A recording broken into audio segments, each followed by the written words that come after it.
A very good morning to dear student. Suraj School Revari presenting a grammar topic explanation of verb expressing the future tense. I am Mrs. Bubbly TGT English teacher, a faculty of Suraj School. Let's start with today's topic. What do you mean by future tense? Future tense is used to express an action or an incident that is likely to happen after the time of speaking. कोई भी incident या action जो आप presently बोल रहे हो पर future में वो चीज़ करोगे, वो एक्शन फ्यूचर में कंसिडर करोगे, वो आपका फ्यूचर टेंस होता है। फ्यूचर टेंस सब डिवाइडेड होता है 4 टाइप में, जैसे कि आप स्क्रीन में देख रहे हो। Simple future tense, future continuous tense, future perfect tense, future perfect continuous tense. Now we'll study this one by one. The first one is simple future tense. सबसे पहले हम ये देखते हैं फ्यूचर सिंपल फ्यूचर टेंस कहाँ पर use किया जाता है। सिंपल फ्यूचर टेंस यूज़ किया जाता है to express the probability action, means future में ये हो सकता है, फ्यूचर में ये चीज़ हम करेंगे, जो ऑलरेडी फिक्स भी है, एक तरह से बोल सकते हो। जैसे we will buy lots of gift, हम बहुत ज़्यादा गिफ्ट खरीदेंगे ऑन क्रिसमस। कब खरीदेंगे? क्रिसमस। तो ये आपका पहले से ही प्लान्ड है, प्रोबेबिलिटी है, हम खरीद सकते हैं। आपने अभी खरीदा नहीं, वो सिचुएशन क्या होगी वो नहीं पता, तो हम अपनी प्रोबेबिलिटी लगाते हैं, मे और मे नॉट। और इसका यूज होता है to indicate an action that will happen as a habitual action. कुछ ऐसे एक्शन जो हैबिचुअल बेसिस में होते हैं, जैसे the summer vacation. The summer vacation will begin in the first week of May, this is the habitual action. Simple future use किया जाता है to express the speaker assumption. कोई भी चीज़ आप एज्यूम करते हो तो उसमें भी सिंपल फ्यूचर का यूज होता है। Next, to do something at the speaking time. कोई भी चीज़ आप डिसाइड करते हो बात करते हुए, तो उसमें भी आप सिंपल फ्यूचर का यूज़ करते हो। To offer to do something और to ask somebody to do something और प्रॉमिसिंग टू डू समथिंग। किसी को ऑफर करना, किसी से कुछ पूछना करने के लिए, या प्रॉमिस करना, ये भी आपका फ्यूचर के सिंपल फ्यूचर में आता है। To talk about such future action over which we have no control. कुछ ऐसे एक्शन जिन पर हमारा कंट्रोल नहीं होता, जैसे कि आप अपने आप पर ही एग्जाम्पल ले लो। It is my birthday next week, I will turn to 12। Next week मेरा बर्थडे है और मैं 12 का हो जाऊंगा। अब आप इसको चेंज तो नहीं कर सकते, इस पर आपका कोई कंट्रोल नहीं है। आप एक एक साल बढ़ोगे तो उसको कम नहीं कर सकते ना, आप बढ़ा सकते हो। तो कुछ ऐसे जिनका आप पर कोई कंट्रोल नहीं होता, उसमें भी सिंपल का यूज़ किया जाता है। अब हम लोग मूव करते हैं इनके स्ट्रक्चर पर।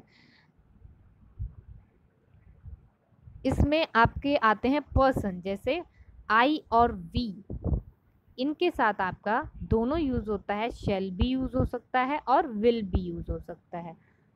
शेल और विल दोनों का यूज़ होगा, पर ये होता है पॉजिटिव और नेगेटिव में।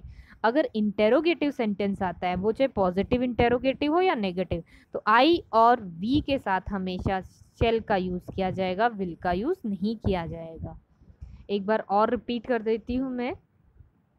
पॉजिटिव इंटेरोगेटिव सेंटेंस में अगर सेंटेंस आई और वी से स्टार्ट होता है तो उसमें आप शेल का भी यूज़ कर सकते हो और विल का भी यूज़ कर सकते हो। बट पॉजिटिव इंटेरोगेटिव या नेगेटिव इंटेरोगेटिव में आई और वी सब्जेक्ट है, तो आप हमेशा शेल का यूज़ करोगे, विल का यूज़ नहीं करोगे। इसमें एक और चीज़ है, that is going to form. Simple future tense में गोइंग टू फॉर्म भी यूज़ करते हो। गोइंग टू फॉर्म कब यूज़ करोगे? Use to express simple future tense. जो हमारा सिंपल फ्यूचर टेंस है उसमें आप गोइंग टू यूज़ कर सकते हो। To discuss a plan in the near future, मतलब फ्यूचर में कोई प्लान आपने पहले ही डिसाइड कर लिया है। सेम ये सिंपल फ्यूचर में भी है, तो आप उसकी जगह गोइंग टू भी यूज़ कर सकते हो। विल भी, विल शेल भी आपका गलत नहीं है, पर ये भी यूज़ कर सकते हो।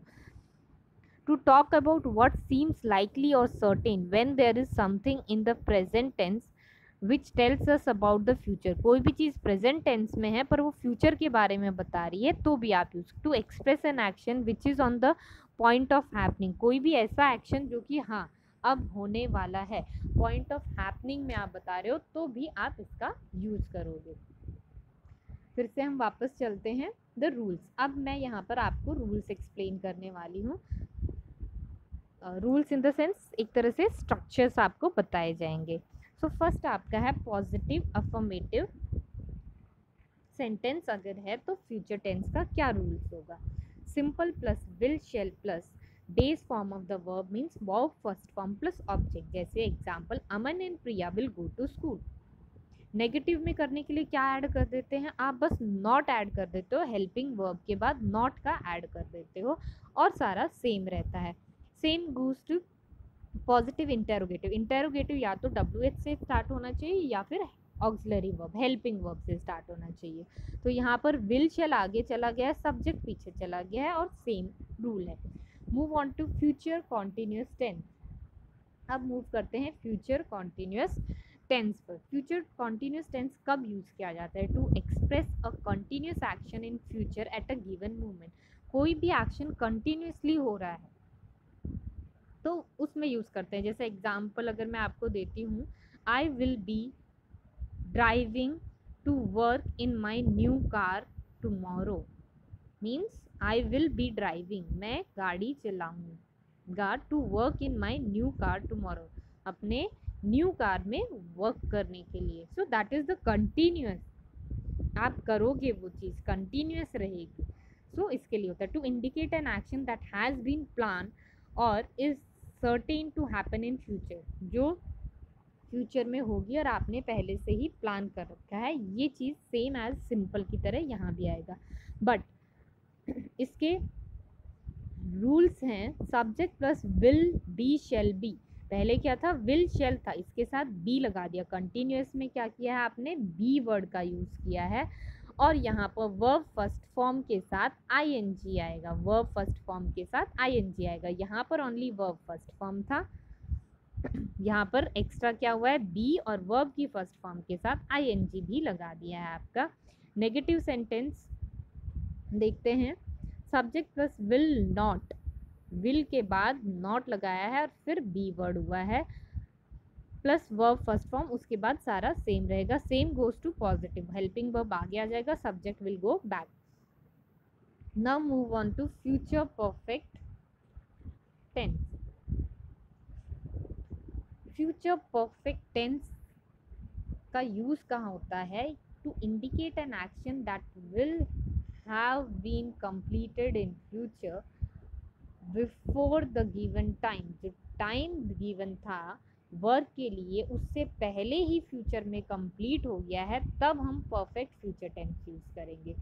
अ time express beginning with by is generally use with this tense. By that time, next week, by next time, कुछ टाइम डिनोट करता है। जैसे अगर आपको दिया है by that time, next week, by next month, by then, by the 10th of this month, ये सब यूज़ किया जाता है तो आपको फ्यूचर परफेक्ट टेंस यूज़ करना है।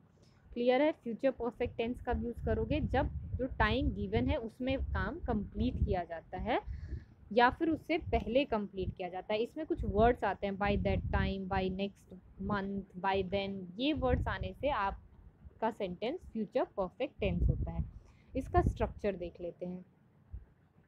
सब्जेक्ट प्लस विल हैव, यहाँ पर हैज़ नहीं आता है, याद रखिए फ्यूचर में हैव यूज़ किया जाता है। Will have, shall have plus verb third form plus verb third form use किया जाता है। नेगेटिव में नॉट वर्ड ऐड हो जाता है, पॉजिटिव इंटेरोगेटिव में हेल्पिंग वर्ब आगे आ जाता है, subject will go back. Hope this is clear. Now move on to the last type, that is future perfect continuous. पहले मैं बता दूं फ्यूचर परफेक्ट कॉन्टिन्यूस का यूज़ कहाँ होता है।